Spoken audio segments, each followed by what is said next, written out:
But thank you everyone for taking the time to join. I really appreciate you taking the time out your day to join us on this call, this webinar.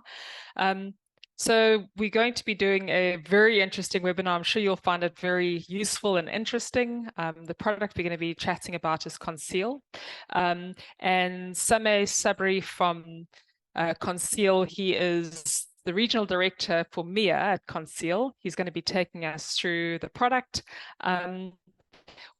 We've known at Grove, known Sameh for quite a while at various vendors he was working at previously. So we do know him. It's not that he's moved around a lot. It's just that we really know him and trust him as a really good guy in cybersecurity with a plethora of knowledge and experience. And we've enjoyed working with him tremendously. So it's good that he's working with a great product that we know that we can take to clients, and we know it's going to be a good user experience. So I just want to quickly, briefly introduce Grove to those who are not familiar with Grove on the call. And I'll be very brief because we're hoping for this presentation to last about 45 minutes. So I'm going to be super brief, and then I'm going to hand over to Sameh. But Grove's been around for about 18 years, just over. We have clients in about 40 different countries. We operate, all over the globe. We're an award-winning partner for Darktrace and Mimecast, and we have a SOC, a 24/7 SOC, a DSOC that supports our customers. So that's a security operations center. And we work in new exciting products such as CrowdStrike and various other products. And we have a great tech team. So if there are any services or solutions that you would like to chat to us about, please let us know. So just general housekeeping questions, please pop your questions into the chat box and we'll be monitoring that. And we will get Sameh to answer some of those questions. So please put those questions in there. We are offering a 30-day POC. So also just let me know or let one of us know after the call. We will be recording the session and we will make sure that you have the session available sent through to you. But we'll also just pop you a note after the session. So invite you if you'd like to do the 30-day trial, but we are offering the 30-day trial. And without further ado, I'm going to hand you over directly to Sameh, and I'm hoping he's going to take you through all the exciting things that I find exciting, that I think our customers find quite interesting as well about Conceal. Just for me personally, the highlight about Conceal is that it provides frictionless user security. Security at the endpoint, at the edge, has always been an issue, especially where we are in Africa, where we often have users connecting from really remote locations using dodgy Wi-Fi, etc. But being able to connect with a safe URL is kind of key and kind of your starting point to ensuring your environment is secure. So I'm not going to get into the nuts and bolts. I'm going to leave Sameh to do that. He does it so well. So thank you very much for joining, and over to you, Sameh. Thank you very much. And thank you very much for a beautiful introduction. I hope you can see my screen okay. And you really touched on many good points, which is honestly one of the key highlights I bring back from Black Hat. Last week I was in Black Hat and I had the chance to meet with a lot of other cybersecurity vendors, a lot of CISOs and security managers, some risk officers. And as much as I was impressed by how many new technologies are out there, how many new ideas are out there, and I've seen a lot of different things, everything from securing hardware, securing cars, IoT devices, APIs. I mean, we are really privileged in an industry where there's a lot of new things happening every day.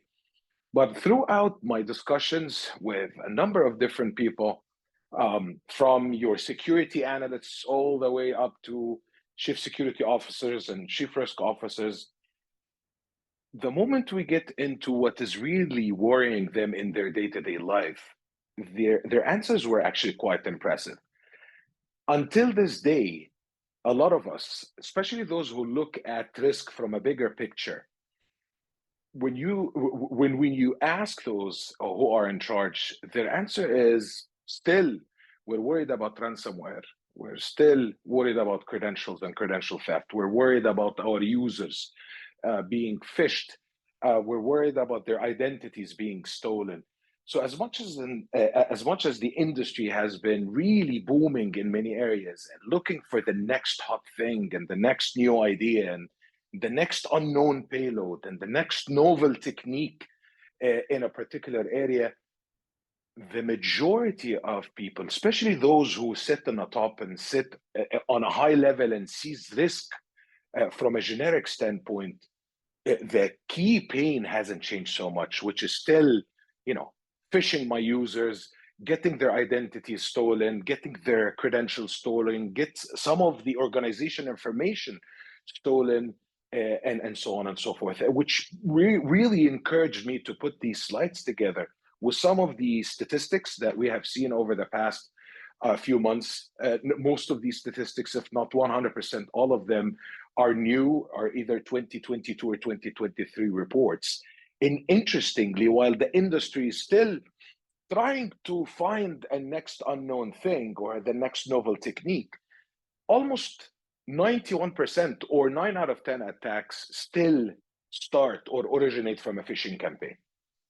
And if we ask this question to our beautiful audience, do you know phishing? And everybody is going to say, of course we know phishing. Phishing has been a problem out there for many, many years. We see different types of phishing, but we are aware of it. Yes, the fact that we are aware of the problem does not change the other fact, which is still 9 out of 10 attacks originate or starts with a phishing campaign.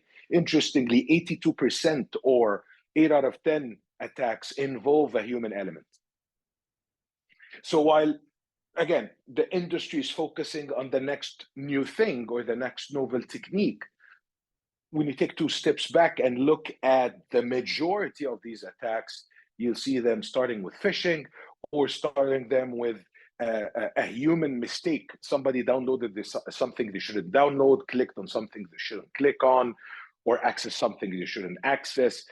And interestingly, almost 7 out of 10 attacks or breaches that we have seen in the wild were caused by credential theft. If you look at these 3 numbers, 9 out of 10, 8 out of 10, and 7 out of 10, or almost 7 out of 10, they're all around the human element. They're all around the user element. They're all around user mistakes. It wasn't really around, that payload that was missed here and there. It wasn't really that 0-day vulnerability that was discovered. Again, don't get me wrong, these are important, and as defenders, we should be looking at mitigating these problems as well. But when you look at the bigger picture, phishing is still a problem that hasn't been fixed, although that it has been around for many years. Us as humans are still a key element, almost with the highest percentage involved in all breaches, and credentials and credential theft and information theft is the reason why almost 70% of all breaches that happen. Interestingly, from those reports, 70% of those who suffer from a credential theft were actually protected by email security gateways. And again, don't get me wrong, I'm not saying that email security is not important. It is very important to have the right email security solution. What I'm trying to say is maybe email security is not the only answer to those problems. Maybe hackers have realized this, and we would definitely will touch that in just the next couple of minutes. Hackers realize that a lot of companies, a lot of governments, a lot of service providers are using quite good email security solutions, and therefore they shifted that attack surface from email to maybe the browser, social media, leveraging different areas away from email security because it came a lot better by design. Another interesting survey leveraged a number of IT professionals, and those IT professionals admitted by 64%, and remember, the admitted, so that wasn't a technical survey as much as it was an actual survey where people were voluntarily choosing their answers. 64% admitted that they use their corporate passwords in their personal life and their personal life passwords into their corporate accounts. And if we go back to that credential theft idea, so as much as organizations can focus on securing their identities within a corporate, hackers can find a way to actually, whether social engineering or phishing or other automated and more technological types of attacks, including malware and ransomware, can harvest those credentials, even from those personal accounts. And there's at least a 64% chance that they use the same accounts or the same passwords internally. So while we can build a lot of security within a particular organization, somebody's account on Spotify or Netflix or Gmail or Hotmail can be compromised in one way, shape, or form. And there's a good chance that the same password used for a personal life can match the same password for a corporate life, and therefore hackers can move in freely and do their own lateral movements, etc., etc. We were under the impression for many years that hackers are only and exclusively after the large organizations, the oil and gas sector, the large governments, the large banks. But the new statistics actually prove that nobody is too big or too small to be a target. In fact, 43% of all breaches we have seen in some of these reports were actually from the small and medium enterprises. Again, what I'm trying to say is nobody's too big or too small. Everybody is targeted, and everybody is actually under attack and getting enough attention from those hackers. Last but not least, on the credentials piece and the credential theft piece, there are at least 15 billion credentials circulating on the deep and dark web, according to a premium threat intelligence company, which is really an increase by 300% since 2018. It is, again, the problem of credentials, the problem of identity theft, the problem of ransomware and malware, the problem of phishing are still in charge of the biggest portion of the cybersecurity concerns. And until today, according to multiple different reports, there are at least 500,000 new malware samples every single day. Now, the question we always get, so why phishing and why credential theft? Why information theft? Why is that still a hacker's favorite or a hacker's choice? And honestly, the answer is very simple. If we look at the whole picture from a simplified standpoint, if I have the keys to the house, if I have the keys to the kingdom, I don't really need to attack the walls. None of us go back home with a hammer in their pocket every day to break their windows or break their doors to get in. Instead, they take out the key, they get into their house. So having the key to the kingdom is a lot easier to get inside. And honestly, it would trigger less alerts, would trigger less alarms. So hackers knew that. And hackers also knew that as well, perimeter security is a lot more secure by design. Today, everybody has a next generation firewall. Everybody has an IPS, an IDS, maybe a next generation firewall. So perimeter security and technology in general is a lot better than it used to be. So what are my best options is to steal credentials, to phish users, because users will remain the weakest link. And we know for a fact that users would like to click on almost everything they see. And based on that survey, where people admitted that they use their personal and corporate credentials simultaneously together, hackers do know that as well. So yes, maybe I couldn't get into the corporate account, but if I could steal somebody's credentials from their personal life, from their Gmail, Hotmail, Netflix, Spotify, whatever, there's a good chance that the same user are using the same credentials into their corporate life, and therefore I can navigate through the environment as if and pretending to be somebody from that environment, and I can move laterally inside.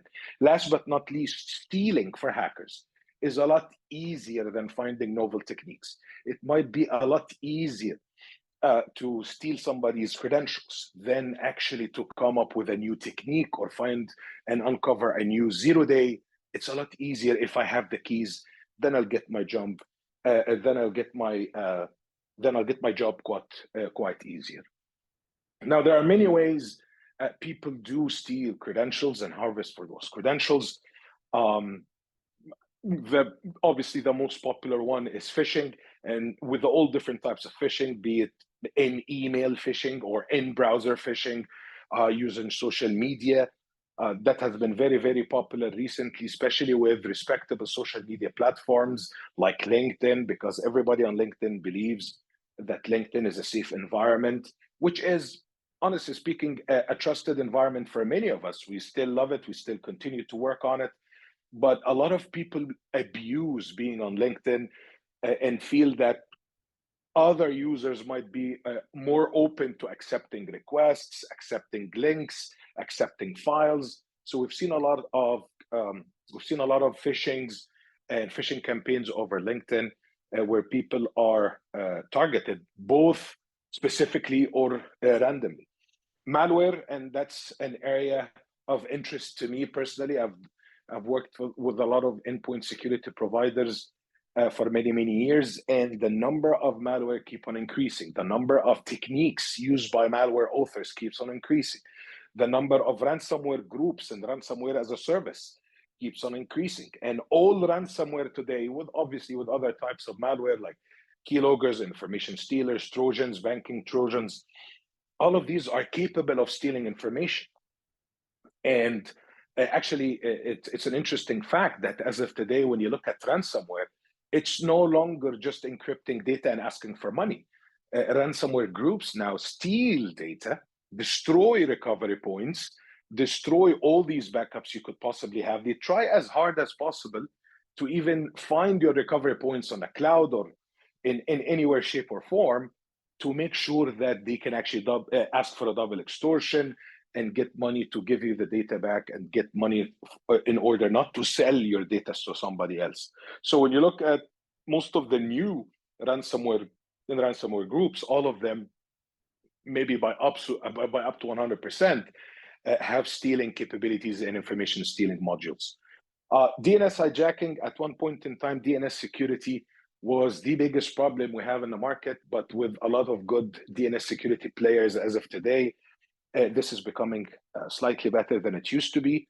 Social engineering, this is one of possibly the oldest attack vectors, but still very, very effective. I personally had a chat with Kevin Metnick 10 years ago, bless his soul. And he said for him, social engineering was almost everything because there's no patch to human brains. There are no patch for human mindsets. With enough attraction, with enough interest, humans will do whatever you ask them to do. So social engineering is possibly the oldest attack vector, but still very, very effective until today. Stolen and leaked databases, this is another big problem. If you are following any of those, some interesting companies and websites online where you go visit those and put on your put on your email and check if it was ever stolen or leaked, you will be surprised by the number of leaks one email would have been gone through. In fact, every time I do this on my own self, I get too shocked and too impressed by how much data goes out without me knowing, because there are many, many breaches that happened with many large entities. Some of them disclose that, some of them don't. But in both cases, you would see a lot of credentials, a lot of usernames, a lot of passwords are actually leaked into the world. And this leads to bigger phishing campaigns, bigger lateral movement, credential theft based on campaigns. Man in the middle, man in the browser, these are very, very popular. Man in the middle is less popular these days, again, because of how developed many, many infrastructures are. But man in the browser is really interesting because you see a browser within a browser looking legitimate. You feel a little bit more comfortable clicking on things when they are in a browser looking like a legitimate page, but obviously that's very dangerous. Last but not least, the physical sticky notes. That is still a very big problem, and just heads up, Conceal cannot help you fix the physical sticky notes. Maybe your governance and audits team can actually put in a policy that users should not put their passwords on paper. But believe it or not, this is still a very large problem for many large organizations, especially those who have multiple accounts and maybe did not yet adopt to using a password manager. A lot of people still write down their credentials on paper and stick them to a screen or to a keyboard. Now, before I start speaking about Conceal and how Conceal is addressing those problems, many times in many cases, especially when we have open discussions with customers, with advisors, the question is typically like, we have invested a lot of money and we have been, for example, investing a lot in information security awareness programs, and we use, good-looking backgrounds and wallpapers of asking people not to give their passwords, maybe screensavers, and programs with awards and prizes. Many of us, and obviously most customers that we know, most of the people on the call today might agree that they already have web security gateways. They might have like good proxies, good cybersecurity gateways in general, but they're not enough. And the question they always get, why these are not enough? What are we missing here? Honestly speaking, the simplest answer is most of these web security gateways, network security gateways, most of them really have a very binary approach to fixing that problem. They look at things from an allow or deny perspective and focus on what they know good versus what they know bad. And again, that approach might have been enough in the past simply because the number of domains and the number of changes were not happening at that speed level that we have today. As of today, there are many estimated numbers of how many domains get created every day. One of them is that there are around 200,000 domains registered every day. That's a huge number for any organization, for any cybersecurity player or vendor to analyze, to look at 200,000 plus domains per day and know which one of them is good, which one of them is bad, and why is it good and why is it bad. Wrap this up, do a quality check, send it out to their customers, to the world. And so following what's good and bad is never enough. And remember, I don't think any of the dangerous hackers around the world are using official domain registration tools or domain registration services.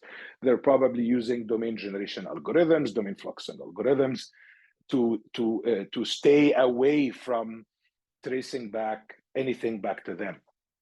So that the approach of knowing good and knowing bad, and that very binary approach of allow or deny is definitely not enough. Maybe it used to be in the past, many years ago, but as of today, it's definitely not enough. Domain categorization is not enough. And honestly, when you look at domain categorization, I feel that this is more of a governance and control fix. So I can say Bianca can open up these domains and Chad can open up these domains or these categories, while Samah can open up those domains or categories. This is, again, don't get me wrong, this is very useful from a governance standpoint, from a control standpoint, maybe from an HR standpoint, to allocate the right resources with the right time to the right people. But when we look at this problem from a cybersecurity standpoint, from a phishing standpoint, from a credential theft standpoint, maybe this is not enough. Remember, most of these tools over the network or technologies over the network can see very little because the network traffic is typically encrypted. So they can see very little. They're not sitting inside the browser.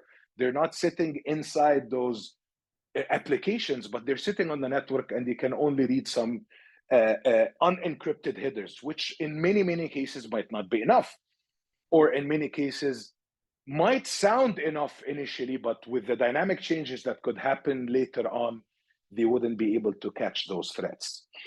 If you remember, 70% of the credential theft attacks that we have seen bypassed email security gateways.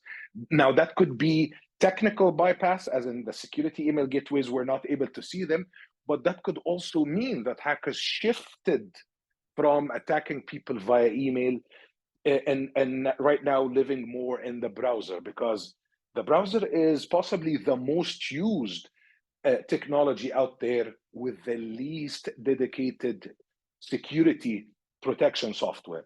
So as much as we really live, eat, sleep, and breathe in browsers, very rarely we come across companies that adopt browser and specific browser security technologies. Last but not least, and you probably would agree with me on this the most, a lot of people are expected to work now from anywhere and everywhere. Especially after the Corona time, many people are expected to work from home, few times a week at home, few times a week at the office, or 1 week at home, 1 week at the office. So that hybrid working environments have been there, and we continue to do that. So while many companies have invested heavily in securing their perimeter and securing their environments, but while people are roaming, that security cannot be enforced for the biggest part. Needless to remind you that so many users and so many employees had to bring on their laptops, their desktops, their mobiles, had to bring on their devices. So security enforcement became way less. When you look at that picture with an open mind, it makes sense that people are still getting phished, getting attacked, getting ransomware, and getting their identity and information stolen over the period of time. So how did we address this, and how did we fix this? And remember, the problem we're fixing today is the user problem. I loved how Bianca in the beginning of the call mentioned that this is a frictionless approach, and this is very, very important. The user experience in this case is key to success. Remember, we're addressing what? We're addressing phishing campaigns. Who are being addressed in those phishing campaigns? Users. We're looking at the human element and how humans were involved in 82% of all breaches. So what's in common there? Humans. And when you look at credential theft, what is common in there? Humans. So it has to be human approved. It has to be user accepted. It has to be easy. It has to be light. It has to be very almost passive to the end user, so they can freely continue to do their work and excel doing their work and being productive in their day-to-day life. So we created a technology that allows the user to bring their own favorite browser, allows the user to bring their own favorite operating system. So you're using Windows, using Mac, using Linux, no problem. Your favorite browser of choice is a Google Chrome, is Microsoft Edge, is Brave, is whatever. Your own favorite browser with your own favorite operating system, and we would plug a very, very, very lightweight browser extension to it that is powered by artificial intelligence. And from the moment we do that, we can analyze all the traffic on that web browser or anything that calls for a web browser. So for example, you receive a link on Zoom or a link on Teams or on LinkedIn or in Slack or whatever, or you receive a link on your Gmail, Hotmail, personal accounts, or obviously your corporate accounts. It's really protocol agnostic. I don't care where are you clicking on things from.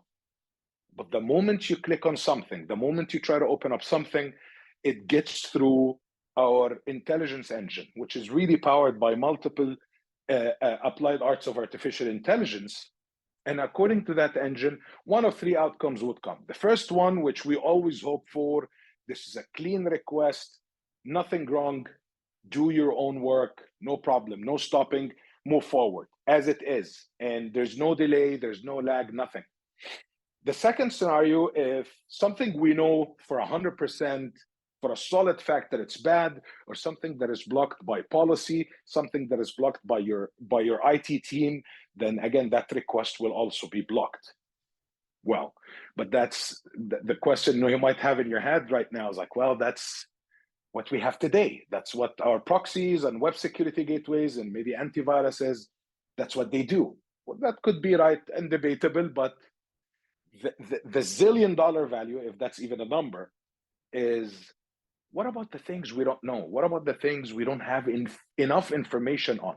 What about the things that might look now suspicious, but doesn't expose a very, very high risk to be immediately blocked? So what if we're not sure? What if we don't have enough information? Remember, we We said that there are hundreds of thousands of domains created every single day. What if something doesn't have enough online reputation or hasn't been flagged by a threat intelligence company? What do we do then? If you run in Conceal Browse, we would open that and we would route the traffic, and we would open that in a secure environment. This is a secure container outside of your premises, outside of your environment. And obviously there we can use a lot of artificial intelligence to detect those dynamic requests, to detect those changes, to detect and visually scan those pages and see, well, if there's a credential theft attempt, if there's a malware download attempt, and stop it out there. So good things will run as is. Known bad things or blocked by policy will be immediately blocked. Suspicious or potentially malicious things that there's no enough evidence against it yet will be rerouted to a secure container, to a secure environment outside of your own environment, where we can examine more things and do more and further analysis. And in there, we can stop malware, we can stop ransomware, we can stop information theft, and we can even detect if that URL or if that domain is trying to fish for credentials. We can optically and visually scan those pages and see if it's asking your users to enter their usernames and passwords, whether it's on Microsoft or Google or Instagram or Facebook or whatever. We would detect that and we would block your users from entering their credentials. And I'm going to show you that in just the next minute or two on an actual real demo. Let me pause my screen over here and shift to a browser where I can show you everything. I hope everything that I'm speaking about, we would have enough time to show it to you right now. And as a reminder, please, if you have any questions, drop them in the chat and Bianca will keep an eye on this. So I hope you can see my screen right now.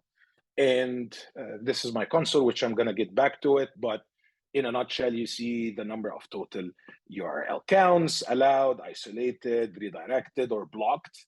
And obviously, you get trend analysis over the past 12 months or 3 or 6.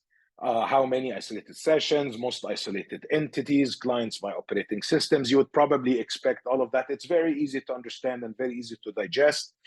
But let's say a lot of people on this call are from different parts of the world. You're kind enough to invite me to come to your country. So I would open up Emirates to book my airline ticket. And as you can see, it's a heavy website with a lot of dynamic content, but the response and the speed are awesome. So even as you can see, I'm just clicking on things randomly. I'm mimicking a normal user experience. And remember, this is very, very important. We're trying to fix a user problem. So user experience is as important as the actual smart engine that runs in the background. A lot of good technologies are out there, require the end users, almost a PhD degree to run the software. What we did in a very beautiful way, in my opinion, and as my friend Bianca mentioned earlier, it's a frictionless technology. Users run their normal day-to-day life, day-to-day activities without any interruptions, without any excessive training, none of that. Actually, from day one, they can use Conceal Browse and they might not even notice unless something bad happens. So while everything is good, for example, I'm going to Emirates or CNN or BBC or like normal domains, normal websites, as you can see, everything is opening at the speed of light.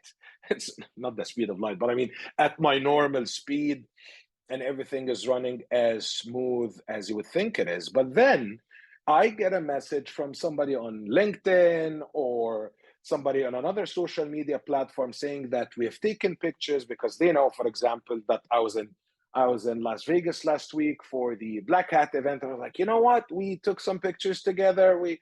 I wanted to share those pictures with you. So I sent it to your Gmail account or I sent it to your whatever address, and they send me a link. And as you can see, the moment I clicked on a link, we got this landing page, and obviously this is customizable to you. We can customize the text and change those details. And we give you some information. What we know about this request Well, it has been detected by the Conceal engine with 2 thread types proximity and it's suspicious. We give you some site information, etc., etc. And we would hope that your users would click on return to the previous page and just close it. But they typically click on continue. And the moment they did this, we opened up that particular request. Everything else stays in the browser as is, but even this case, we opened that particular request on a secure container outside of your environment. So actually, nothing bad can harm your environment, and we would stop it out there. But the moment you did this, as you can see, we were able to flag it. And if you go back to your console, where we have this running in the background, you see that I have already a user in that isolated session. So if I click on this, I can see that Sameh Sabri at this particular time went to isolation. So I immediately can terminate this, and I can do as many further investigations I would need it to be. Yeah, sorry, it was already terminated. And if I look at my isolated sessions, I can see this link. I immediately can copy it, and I can add it immediately as well to a block list. So anybody else who try to use it will be blocked. Right now, we're building more into our decision engine to have that easier feedback mechanism where you can actually add things or block things on the fly. But as of now, as you can see, it was a couple of clicks from what we saw in isolation, and actually we added it immediately to a block list. For example, you get another request saying, hey, we added something for you, or we want to add you to a group of ours on Instagram or something. And as you can see, again, I clicked on that link, I got that landing page, and here, well, this is a suspicious request by 28% risk. And if you look at the site information, it's deltabot.ru, it's from Russia. And if you see that this is an HTTP protocol, and honestly, nobody uses HTTP anymore, so that's another flag. You continue to this website, and as you can see, we open it, we open a WebSocket, we take you out of the environment. So again, we firmly believe that we'll do justice to that, and we'll be able to scan against malware. We will stop malware downloads. We'll stop credential theft. We'll stop all of this. And as you can see, we gave you that red screen saying that there's a deceptive site ahead. You shouldn't do anything further. But even if people, or users tried in any way, shape, or form to get into to bypass this, or they found a way to bypass this, the moment we got into the actual information theft page, our computer vision model was able to analyze the page visually and optically, and found out, for example, that this is not really an Instagram group that you were asked to join. This is a phishing page using Instagram with a similarity of 100% to the Instagram service, but it's not an authorized Instagram website. So we compare the API requests, what's really happening in the background, the links that were provided in the background, were they empty, were they not empty, are they going to an HTTP or HTTPS traffic? Many, many things go into the smart decision engine, which is really powered by a state-of-the-art artificial intelligence model, and accordingly decide if you should, here in this case, enter your credentials or not. But as you can see, we uncovered a threat of phishing to steal your credentials, and we blocked the user from entering their username and password. Again, I could go on, and there are many, many examples I can show you, but I really wanted to show you this quickly enough, and the difference between the normal activities. So for example, this is a normal activity, CNN, BBC, Emirates, or whatever, or something that is blocked. For example, this is a DocuSign campaign that we uncovered. It was really a DocuSign campaign using DocuSign and Microsoft. And the moment we uncovered this, and we realized for a fact that this is 100% malicious, it has been, ever since, has been added to a block list. So anybody at any time uses or tries to go to that URL or to that domain, it gets immediately blocked. So anything we know for a solid fact that is good gets allowed. And as you can see, the user experience is, again, flawless. Anything that we know for a fact that it's bad, it gets blocked. And anything that's still in that suspicious phase, we opened up in a secure container in a secure environment completely outside of your environment. And there we can block the ransomware downloads or malware downloads, information theft, credential theft.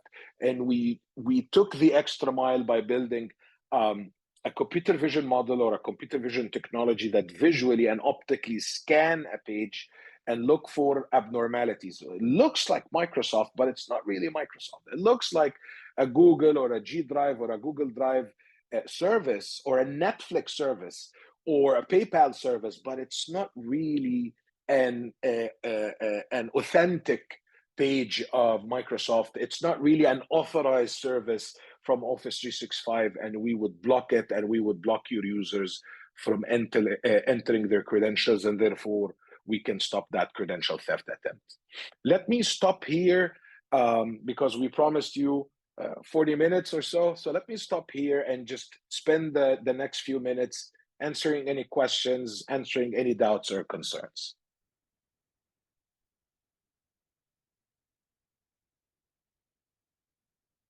Hi, I see we don't have any questions. I don't know if anybody wants to ask anything. Is there any questions from anyone on the call? We can, of course, meet with you individually and actually set up a demo and take you through. Maybe you might have specific use cases for your environment, but I also think a POC allows you to test it and play around with it. So obviously that's quite easy to set up. So you can maybe individually let us know. We will be sending a note to everyone that's attended today just to say thanks. So we will, you are welcome to reach out to us after that. Okay, I don't see any questions. So I think we should maybe just close off the call. Is there anything else from you, Samir, you feel you would like to mention? Oh, we have one question. Sorry, okay. Pascal Meyer, quickly question from him.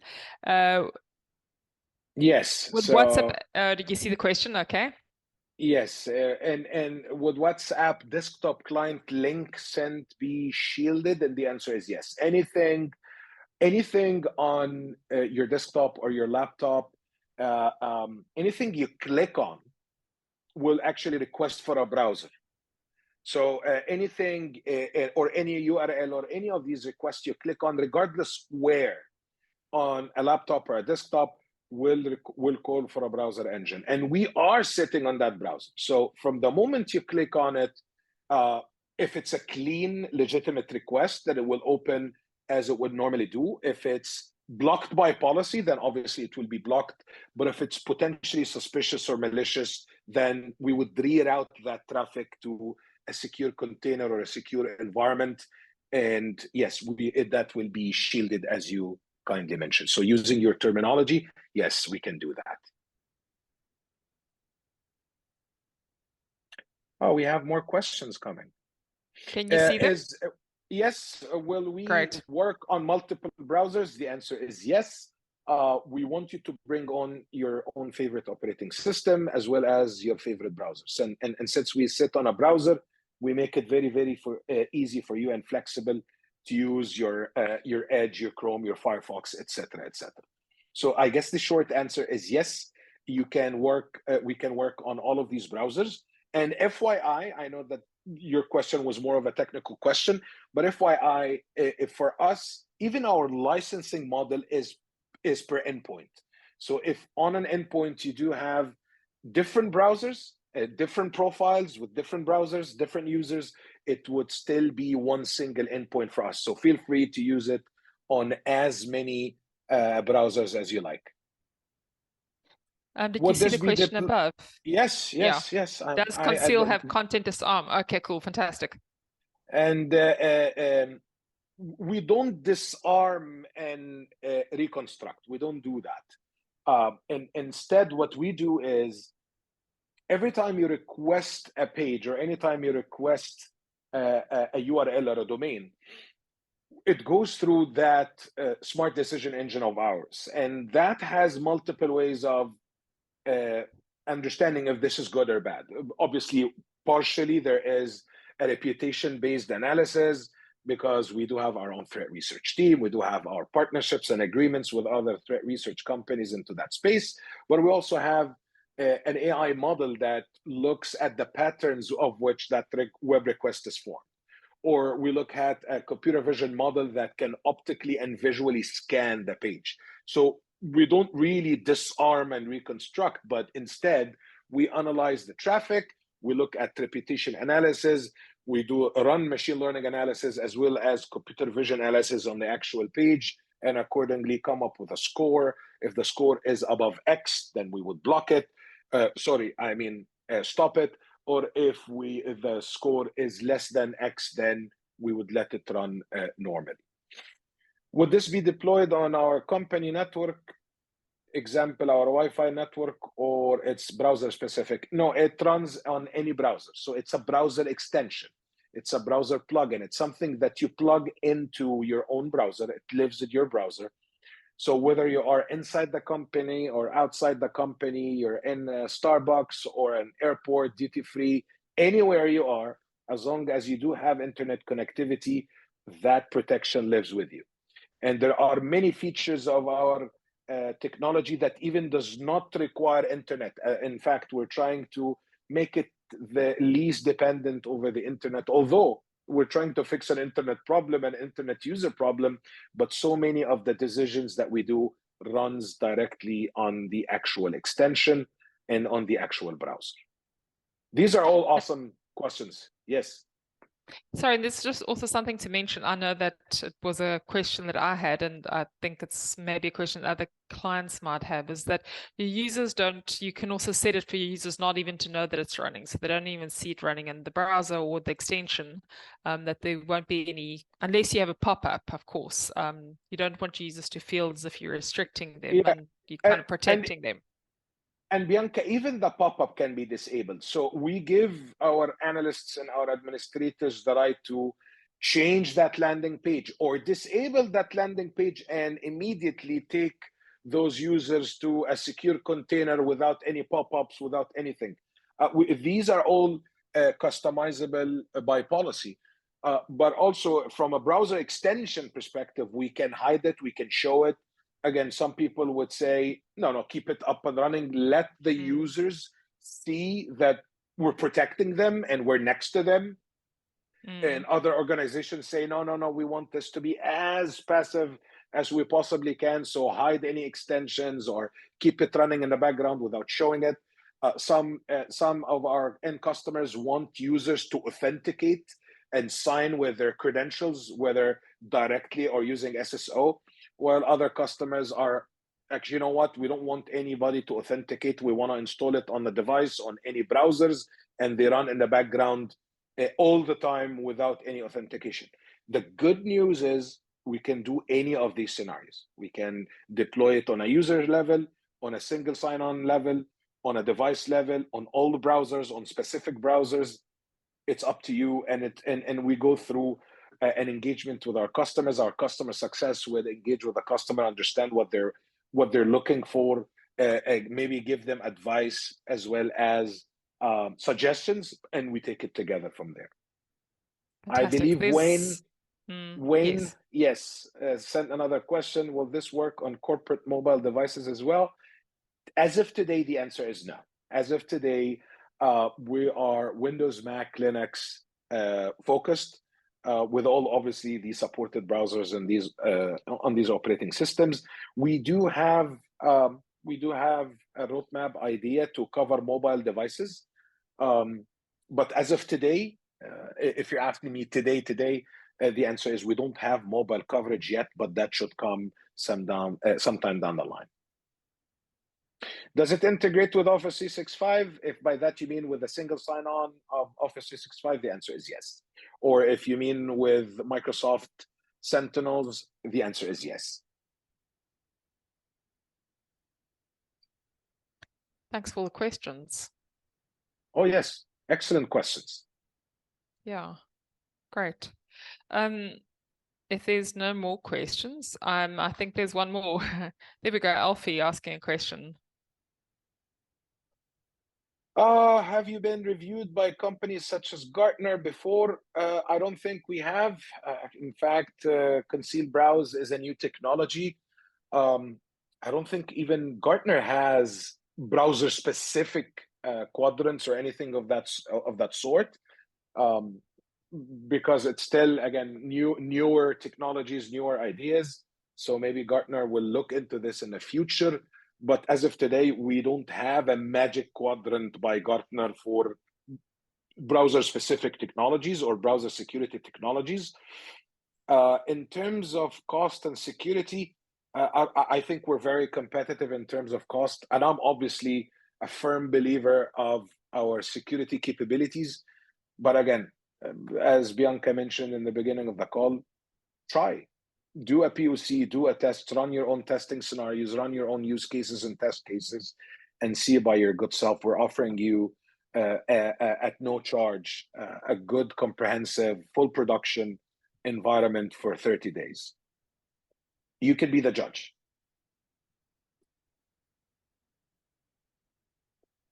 Okay, super. Thank you very much. Thanks everyone for attending. I really appreciate you making the time available. And as I mentioned, we will have the recorded call available for all. And thank you, Sameh. Thank you for answering all the questions and reading them as well, and doing a great presentation. Really appreciate that. Thank you. You're welcome. Thank you very much for having me. Thank you very much. Thanks all. I'm going to end the call. Thanks. Have a good day further. Thank you. Thanks. Thank you. Bye-bye.